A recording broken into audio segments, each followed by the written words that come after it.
జర్నలిస్టులపై జరుగుతున్న దాడులను అక్రమ కేసులు బనాయించి జర్నలిస్టులకు భయభ్రాంతులకు గురి చేస్తున్న రాజకీయ నాయకులపై చట్టపరమైన చర్యలు చేపట్టాలని కర్నూలు జిల్లా ఎస్పీ ని ఏపీయూడబ్ల్యూజే నాయకులు కోరారు. కర్నూలు జిల్లా కలెక్టరేట్ కార్యాలయంలో జరుగుతున్న ప్రజా దర్బార్ జర్నలిస్టుల పిల్లలకు ప్రైవేట్ స్కూల్లో 60% ఫీజు రాయితీ ఇవ్వాలని ఏపీయూ డబ్ల్యూజీ ఆధ్వర్యంలో కలెక్టరేట్ సునయన ఆడిటోరియంలో జేసీకి వినతి పత్రం ఇచ్చారు.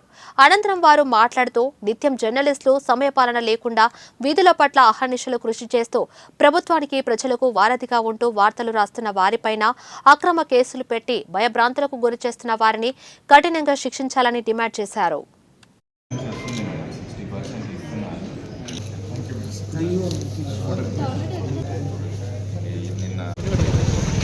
నా పేరు కొండప్ప, ఇండియన్ జర్నలిస్ట్ యూనియన్ జాతీయ సమితి సభ్యుడు. ఈరోజు కర్నూలు జిల్లాలో దాదాపు 600-700 మంది జర్నలిస్టులు వార్తా సేకరణలో వివిధ సంస్థలు పనిచేస్తున్నారు. వాళ్ళందరికీ కూడా తమ పిల్లలు చదివించుకోవాలని ఆర్థిక స్తోమత లేని జర్నలిస్టులు మనకి ఈరోజు ఎక్కువగా ఉన్నారు. కాబట్టి ప్రైవేట్ యాజమాన్యంలో మన పిల్లలు చదివించుకోవాలంటే వేలాదికి వేలు ఫీజులు చెల్లించాలి, లక్షలకి ఫీజులు చెల్లించాలి. ఆ ఫీజులు చెల్లించలేక చాలా ఆర్థికంగా రకరకాలుగా ఇబ్బందులు పడుతూ ఉన్నారు. కాబట్టి జర్నలిస్టులకి ఉన్నటువంటి హక్కులో భాగంగా ప్రైవేట్ యాజమాన్యంలో చదువుతున్న జర్నలిస్ట్ పిల్లలకి 60% నుంచి వీలైతే 100% వరకు ఫీజు రాయితీ ఇవ్వాలని కోరుతూ ఈరోజు మన కలెక్టర్కి రిప్రజెంట్ ఇవ్వడం జరిగింది ప్రివెన్స్ సెల్లోన.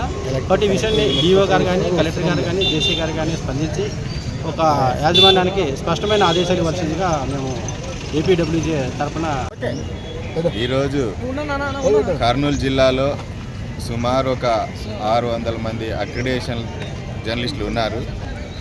ఇంకా మిగతా అక్రిడేషన్ లేని జర్నలిస్టులు కూడా చాలామంది ఉన్నారు. అయితే ఫీల్డ్లో పనిచేస్తున్న జర్నలిస్టుకు కూడా వేతనాలు లేవు, చాలా లైన్ అకౌంట్లు కొన్ని సంస్థలు అవి కూడా లేని పరిస్థితి. అయినా కూడా సమాజం పట్ల అంకిత భావంతో, దృక్పథంతో, సేవా దృక్పథంతో ఈ ఫీల్డ్లోకి వచ్చి పనిచేస్తూ ఉన్నారు. ఒక్కొక్కసారి దాడులకు కూడా గురవుతున్న పరిస్థితులు, కేసులు ఎదుర్కొంటున్న పరిస్థితులు కూడా